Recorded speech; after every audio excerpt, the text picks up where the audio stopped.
ሰው ሕይወቱን ለምን ይሰጣል? ገዦችና ነገስታት ክርስቲያኖችን ከክርስቶስ ለማራቅ ይሞክርበት በነበረ በዚያ ዘመን ብዙ ሰማዕታትን በግፍ የገደለው ስለ ስልጣን የነበረ መስማማት አልነበር። ከጭንቅላቱ እስከ አንገቱ ድረስ ቆዳውን እንዲገፉት መርዛማ የሆነ እባብን ይዞ ሞቱን ሲጠብቁ፣ እሱ ግን ፊቱ እንደ ፀሐይ አበራ።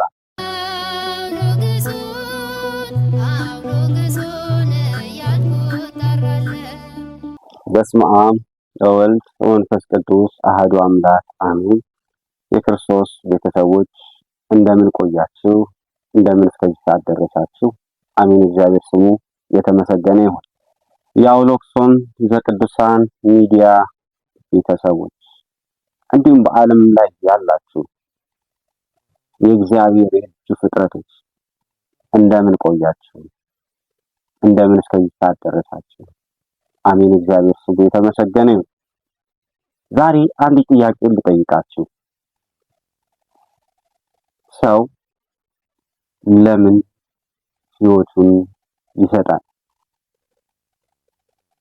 ለሀብት፣ ለዝና፣ ለስልጣን ሰው ሕይወቱን ለምን ይሰጣል? ዛሬ ግን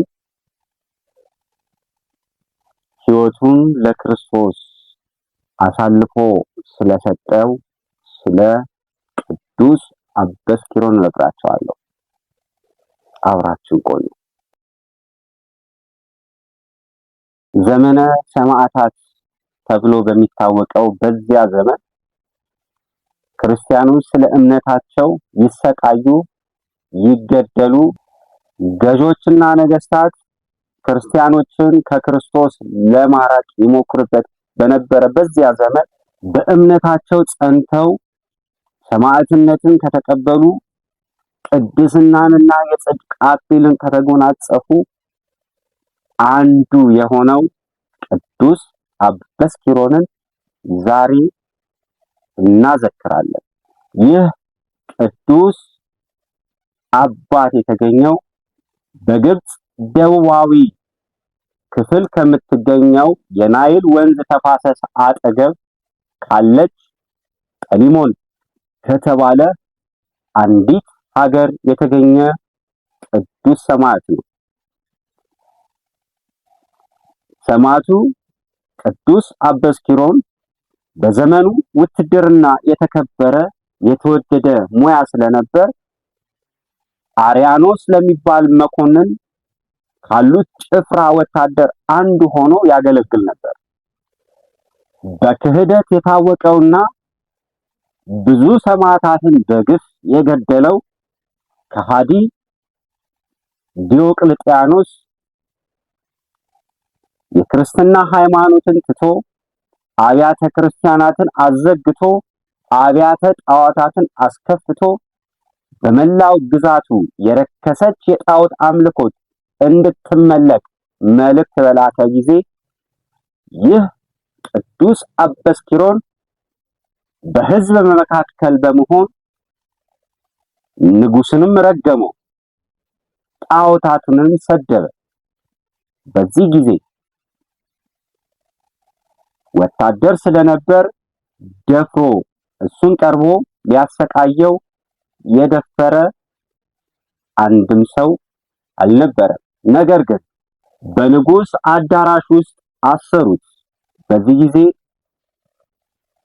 ስለ እምነቱ የደረሰበትን ስቃይና መከራ ስንመለከት መኮንን አርያኖስ ቅዱስ አበስኪሮን በሕዝብ ዘንድ የተወደደ ወታደርም ስለነበር እሱ ምንም ሊያደርገው እንደማይችል ሲያውቅ ወደ ንጉሥ ዲዮቅልጥያኖስ በግዞት ላከው። ንጉሥ ዲዮቅልጥያኖስም በእስር እንዲቆይ አዘዘ።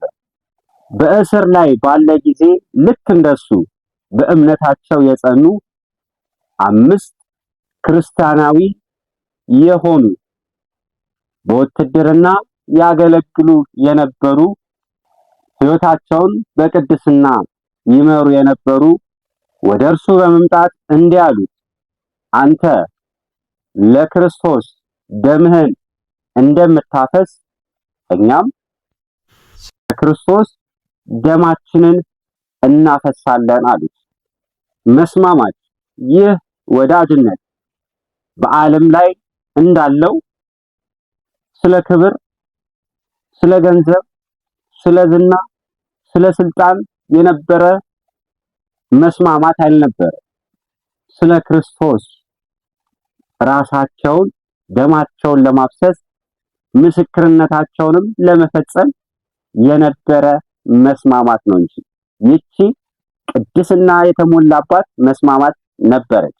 በዚህ እስር ቤት የተወለደው ወዳጅነት ስለ ክርስቶስ ስም ለመሞት ደማቸውን ለማፍሰስ ለምስክርነት የተስማሙባት ወዳጅነት ነበረች። ይህንንም ተስማምተው ሳለ ወታደሮች መጥተው ወደ ንጉሥ ፊት አቀረቧቸው። በንጉሥ ፊትም ቀርበው በጌታችን በመድኃኒታችን በኢየሱስ ክርስቶስ ታመኑ። ንጉሥም ሐሳባቸውን ለማስቀየር ልዩ ልዩ ስቃያትንና ልዩ ልዩ ግፋትን በእነሱ ላይ ያደርስ ጀመር። ነገር ግን በእምነታቸው በመጽናት በጌታችን በኢየሱስ ክርስቶስ በመታመን ጸንተው በመቆም ሐሳባቸውን እንዳልቀየሩ ንጉሥ ባየ ጊዜ እነዚህ አምስቱን ሰማዕታት በልዩ ልዩ የሰማዕትነት አገዳደል ትእዛዝ አስተላለፈባቸው። አንዳንዶቹን በሰይፍ አንዳንዶቹን ደግሞ በስቅላት ገደሏቸው። ሰማዕትነታቸውንም ፈጽመው ከጌታችን ከመድኃኒታችን ከኢየሱስ ክርስቶስ የሰማዕትነት የክብርን አክሊል ተቀበሉ።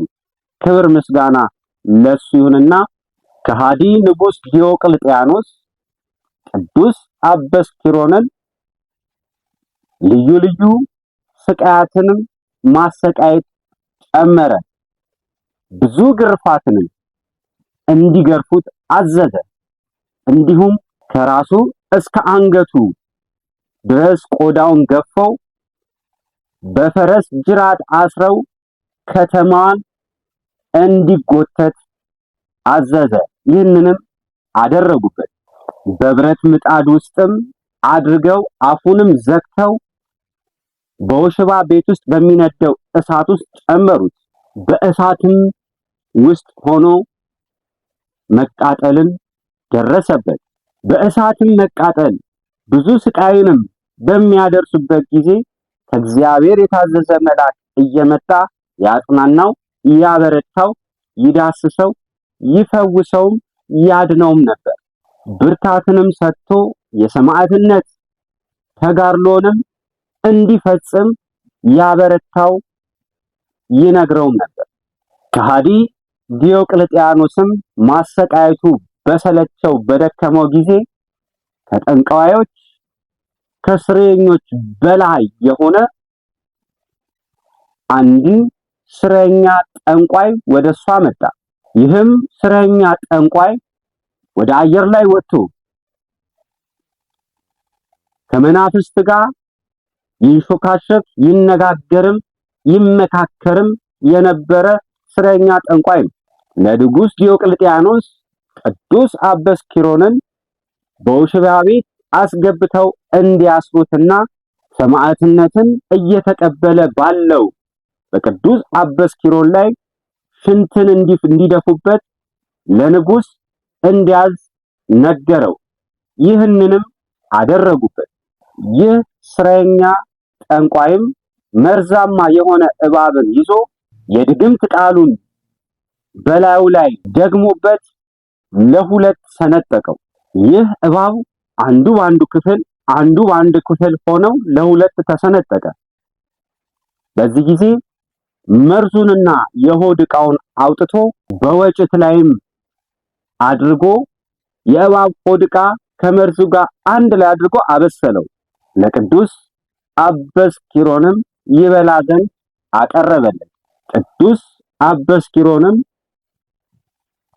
ስመ ሥላሴን ጠርቶ በስመ አብ ወወልድ ወመንፈስ ቅዱስ አሃዱ አምላክ አሜን ብሎ ያንን በመርዝ የበሰለ የእባብ ሆድ ዕቃን ተመገበ። ሞቱን ሲጠብቁ እሱ ግን ፊቱ እንደ ፀሐይ አበራ። ልክ እንደ ወዳጁ ሰማዕቱ ቅዱስ ጊዮርጊስን መሰለ። ምንም ጉዳትም እንዳልደረሰበት ሆነ። ይህ መሰሪ ጠንቋይም ድምፁን ከፍ አድርጎ የጽልመት መኳንንታቸው የሆንክ ሆይ በዚህ ክርስቲያናዊ ላይ ኃይልህን አድርግ ብሎ ጮኸ። ቅዱስ አበስኪሮን ላይ ምንም ጥፋት እንዳልደረሰበት ባየ ጊዜ ይህ መሰሪ ጠንቋይ አደነቀ።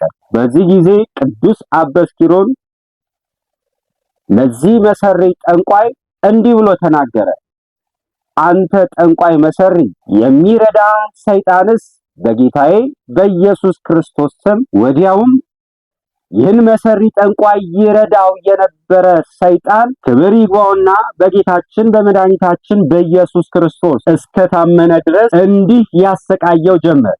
ክብር ይግባውና በጌታችን በመድኃኒታችን በኢየሱስ ክርስቶስ ይህ ጠንቋይ መሰሪ በታመነ ጊዜ ንጉሥ ከሃዲ ዲዮቅልጥያኖስ ይህንን መሰሪ አንገቱን በሰይፍ እንዲቆርጡት አዘዘ። እሱም የሰማዕትነትን ክብር አገኘ። ቅዱስ አበስኪሮን የሰማዕትነት ድል ያገኘበትና የክብርን አክሊል የወረሰበትን አሁን ደግሞ እናቀርባለን። ቅዱስ አበስኪሮን ይህንን ሁሉ ተጋድሎ ስለ ጌታችን ስለ መድኃኒታችን ስለ ኢየሱስ ክርስቶስ ስም በእምነቱ ታምኖ ጸንቶ ሰማዕትነትን የሚቀበልበት ሰዓት ደረሰች። የሰማዕትነት አክሊል የሚቀበልበት ሰዓትን ስንመለከት ከሃዲ ዲዮቅልጥያኖስ ይህንን መከራ ይህንን ስቃይ አብዝቶበት ከጌታ ከክርስቶስ ሊያርቀው ቢሞክርም እንዳልተሳካለት ባየ ጊዜ ብስጭትን፣ ንዴትን ጨመረ። ጽኑ ስቃይንም ያሰቃየው ጀመር። አባላዘሩንም እንዲቆርጡት አዘዘ። ይህንንም አደረጉበት። ቅዱስ አበስኪሮንም በሚደርስበት መከራ ሁሉ እግዚአብሔርን ያመሰግን ነበር። ከሃዲ ዲዮቅልጥያኖስ ማሰቃየትን በሰለቸው ጊዜ ራሱን በሰይፍ እንዲቆርጡት አዘዘና ሰኔ 7 ቀን ቅዱስ አበስኪሮን የሰማዕትነትን ክብር አገኘ። የጽድቅ የሰማዕትነት አክሊልንም ከእግዚአብሔር ዘንድ ተቀበለ። ዛሬም ለኛ ቃል ኪዳኑ ራዳን ይገኛል። ከሃዲ ንጉሥ ዲዮቅልጥያኖስ አንድ ነገርን አልተረዳም። በስቃይ ሰውን ማሸነፍ እንደሚቻል አሰበ። ነገር ግን በክርስቶስ ፍቅር ልቡ የተመላ ሰው በስቃይ አይሸነፍም። የክርስቶስ ቤተሰቦች ቅዱስ አበስኪሮን የሰማዕትነትን አክሊል በመንግስተ ሰማያት ተቀብሎ አረፈ። ዛሬ ለኛ በክርስቶስ ክርስቲያን ተብለን ለምንጠራ ኦርቶዶክሳዊ ክርስቲያኖች በቃል ኪዳኑ እየተራዳን ይገኛል። ክብር ምስጋና ለአምላኩ ለአምላካችን ይሁንና ቅዱስ አበስኪሮን ከሞቱ በኋላ የተደረገች አንዲት ታምርን ልንገራችሁ። የዚህ ቻናል ተከታታይ ቤተሰቦቼ ቅዱስ አበስኪሮን ከሞቱ በኋላ ያደረገችውን ታምር ልንገራችሁና አበቃለሁ።